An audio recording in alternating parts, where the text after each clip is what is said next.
Well, good morning to all of you, and on this cold day. But what do you expect? It's winter, right? Just before I begin, there's a couple needs we need to remember in prayer. With the Tom Pattison and Tiergarten families, there was a death in their family. I think they're going on the mission trip next week, so please remember them in prayer during this time. And also I talked to Luann Sproul between services, and Julie Wallace, we've been praying for her with the tumors in the brain and in the bronchial area, lungs, and she'll be having some surgery tomorrow, laser surgery and some other things to try and reduce the size of the tumor around the lungs. So we'll remember her in prayer, won't you, as we think of them. And I'm not sure what time. What time is Julie's surgery tomorrow? Do we know? Okay. I'm sure for early in the morning, so we'll remember them in prayer. I want to speak to you this morning about the essential requirement for leadership. We're kind of doing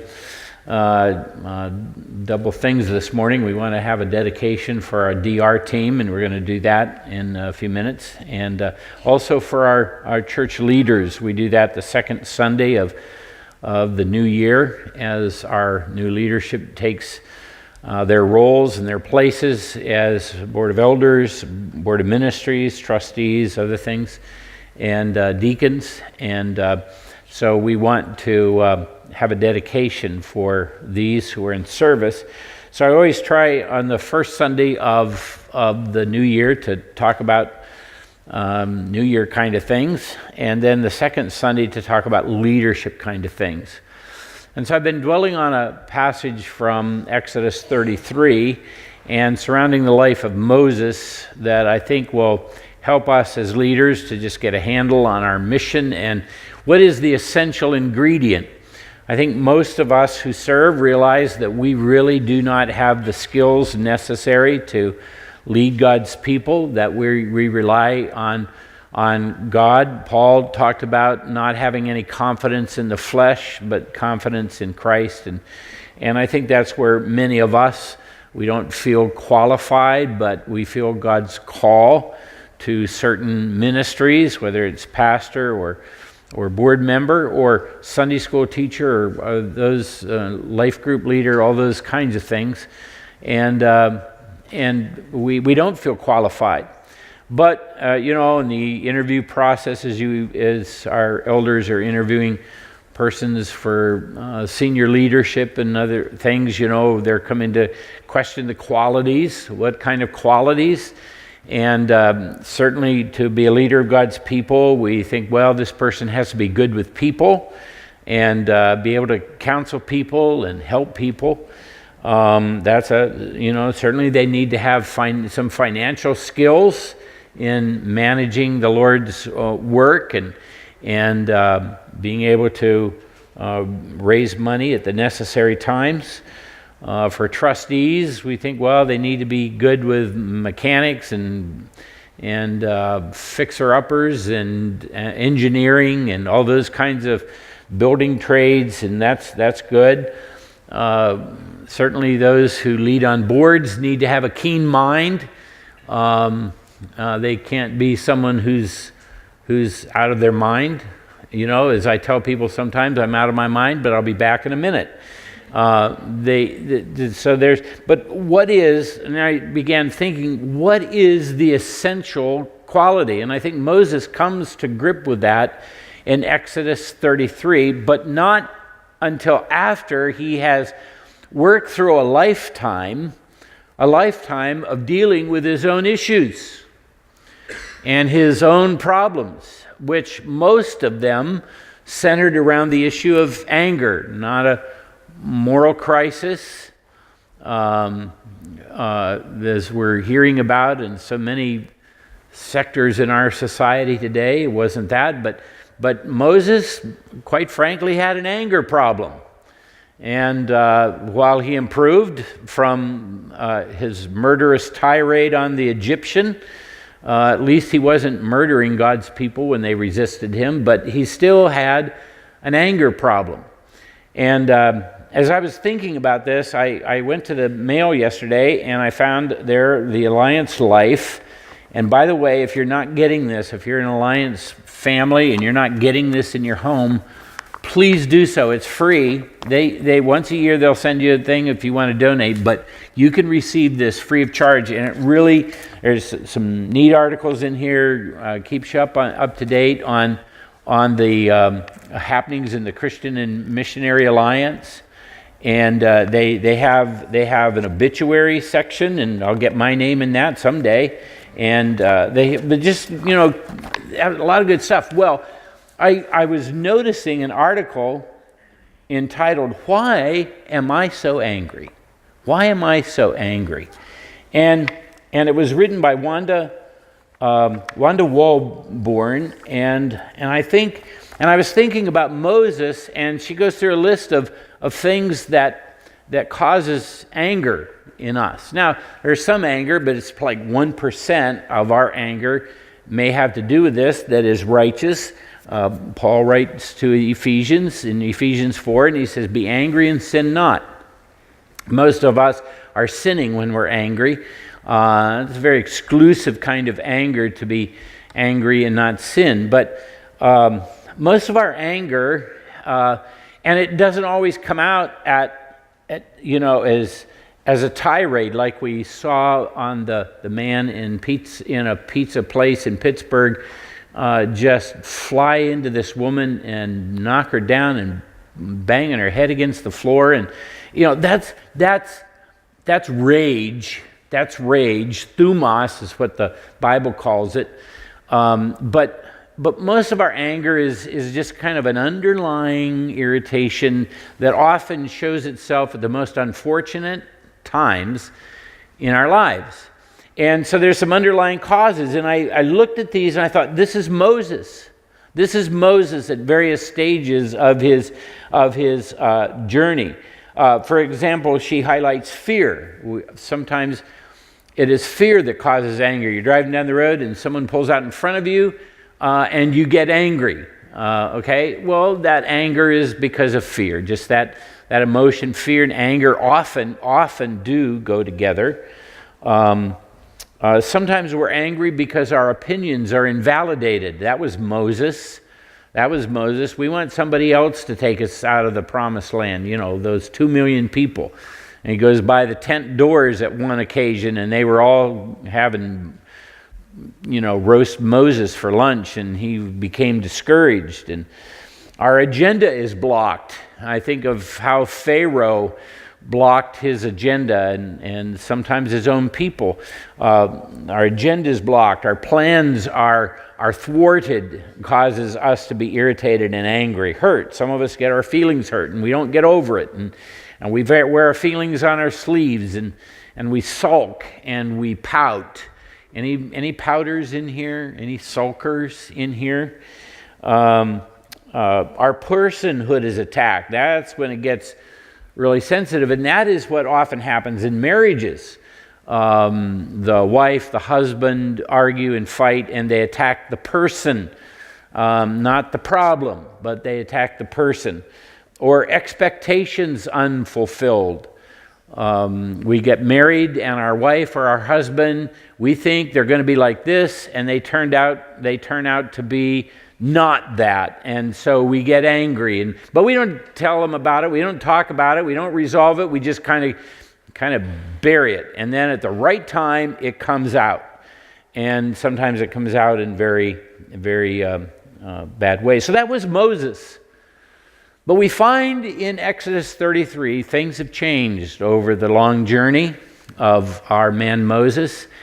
And he comes to the place where he realizes the one thing he needs to be a leader of God's people, 2 million of them, and to be a leader of these people for the kingdom. Now I want you to understand that this is all in the backdrop of great moral decay and moral change down on the ground. He's in God's presence, and while he's there, they've just finished this golden calf thing and all kinds of immorality and everything, and no wonder the guy is frustrated. But this is what he's dealing with, and he comes to the place where there's one thing that he needs more than anything else. It's the thing on which all of the other effects of ministry and skills of ministry hang, on this thing.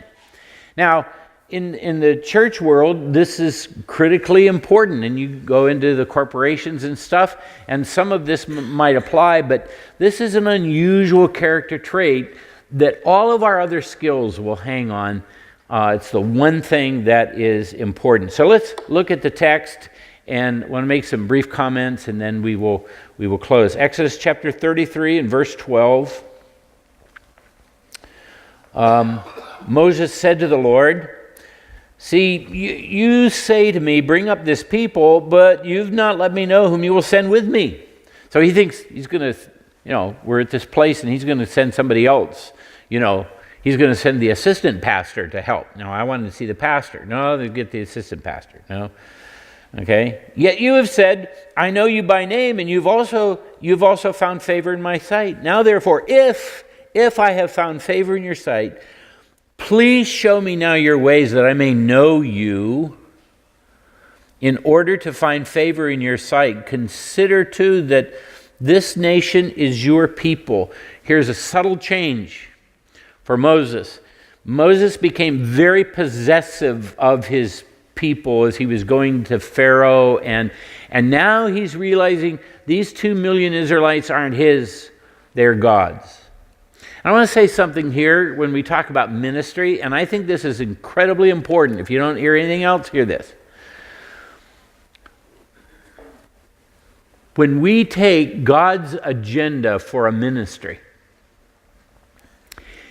and suddenly it becomes my agenda, and I become very possessive of a ministry that is God's, that's when anger and offense and irritation and fussing and feuding all start to come into play, because we've lost sight of the fact this is not my church, it's not my ministry, it's not my whatever it is that you and I do, it is God's work. There's a fine line. There's a fine line between someone being very committed and very faithful and someone being possessive. We are to be faithful. Paul said that these things we are commanded to teach to faithful men who in turn will be able to teach others also. But there's a fine line between being faithful and committed and possessive. And be very, very careful. It's subtle differences to cross those lines. And this was Moses. Then verse 14, and he said, my presence will go with you, and I will give you rest. Verse 15, and he said to him, if your presence will not go with me, do not bring us up from here. There is now the change in Moses. The anger is gone. He's not so much concerned about the effect of his ministry and his name. He is concerned about the name of God, and he is concerned about the fact that unless God goes with him and his presence is obvious, he doesn't even want to go on the rest of the way. Look at verse 16.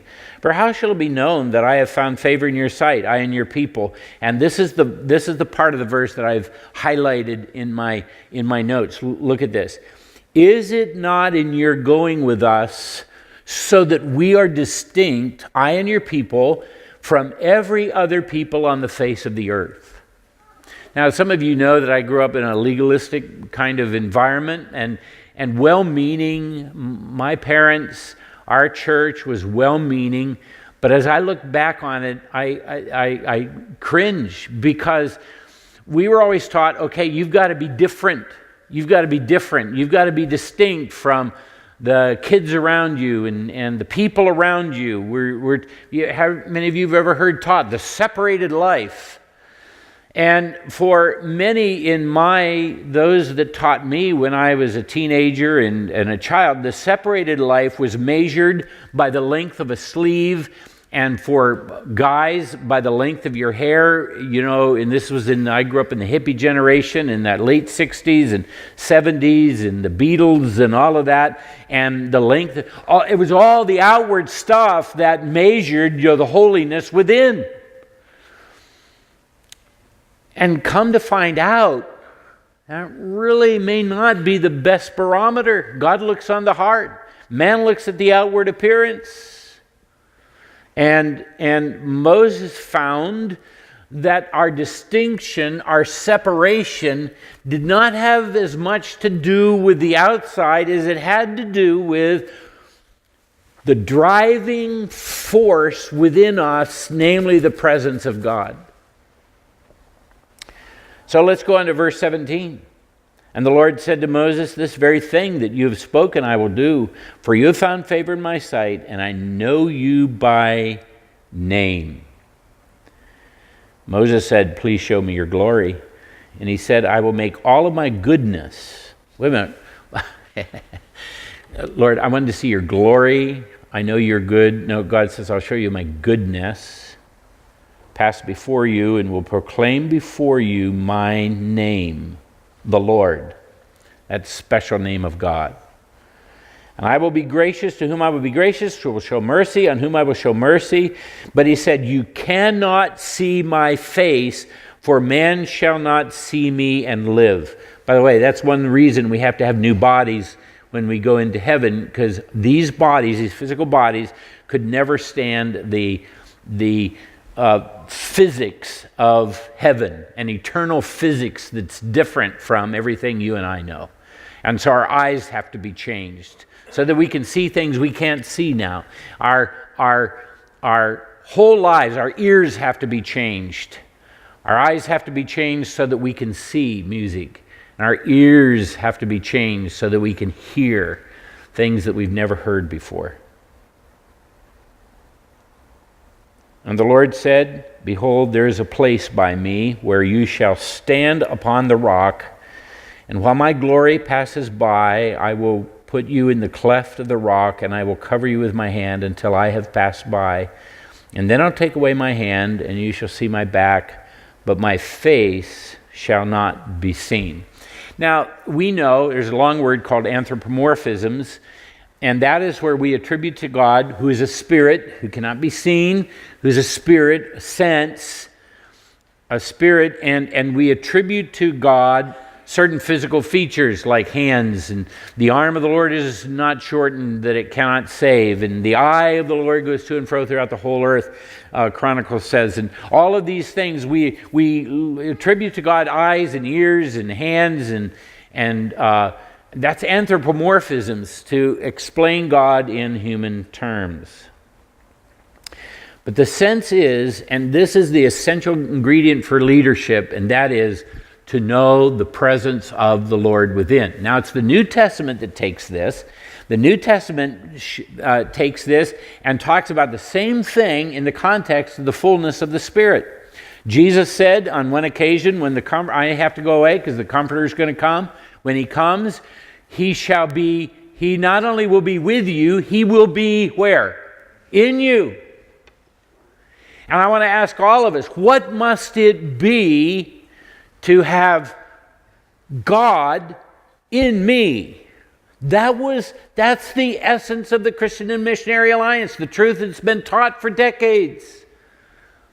Christ in you, the hope of glory. That's what Paul said. Christ in you, the hope of glory. And that's what has been taught in Acts chapter 4. Peter, then filled with God, filled with the Holy Spirit, stood up and spoke to the crowd. In Acts chapter 13, Saul, called Paul, stood up and stared at them. You ever had a staring contest? just looked at them intently, the scripture, filled with God. What must it be to have leadership that's filled with God? That's the question for us. Now, if we have the sense of God's presence in us, it's not just a rote thing. If God's presence is in us, then the text tells us there are like three things that will follow that. And the first is this, and I'm going to deal with the last first and the first last, because I think there's some special note for the first thing that's mentioned, but we're going to deal with that last. So verse 22, the first thing is this, and it's safe. You're safe. When Christ is in you and you're leading from a sense not of your own agenda, but we're trying to figure out what God's agenda is for the church, there's a safety mechanism. We're living in a society where the idea of people breaking into churches like happened in Texas and in South Carolina, that was unheard of before. We're living in a new day. Church has to be done differently. I hope you know that. When the new guy comes, there are going to be some changes because church has to be done differently than it has been done. We're not living in the 50s or the 40s or the 60s. We're living in the 21st century with unique issues to our day. And a part of it is safety. People in houses of worship are being the targeted place of and the targeted people of gunmen these days. Now the New Testament talks about this, and it says we are a peculiar people. Now when I was a kid, I thought peculiar meant weird. So if you're going to be a good Christian, you've got to be really good at being weird. And that's not true. Peculiar doesn't mean what we think of it. It means to be encircled. The original language, it means to be encircled by God's presence. That's what makes us peculiar. If your neighbor's not a believer, he's not encircled by God's presence.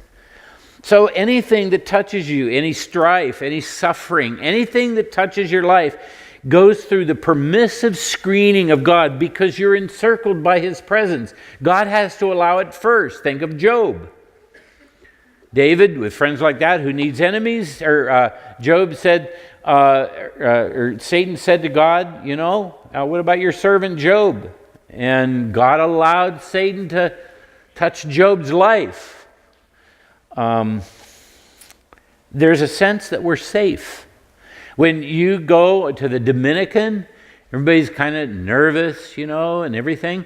You'll be safe. By the way, we've been asked to pray for this team in customs. Those are the scariest people on the planet, I think. And so on Saturday afternoon between 1 and 2:30 p.m., set your alarm on your phone for some time between that, and pray for these guys. How many of you are going to do that? Let me see your hands.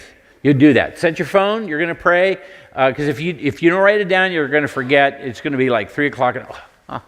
They'll already be arrested and done in before if you do that. So you set your alarm on your phone to pray. God keeps us safe. I talked with Megan Pascarella this week. And I was kidding with her. I said, "Are you talking to me on your Camel phone? When you get on the Camel, the Bluetooth automatically kicks in. You can talk on the speed." No, she wasn't.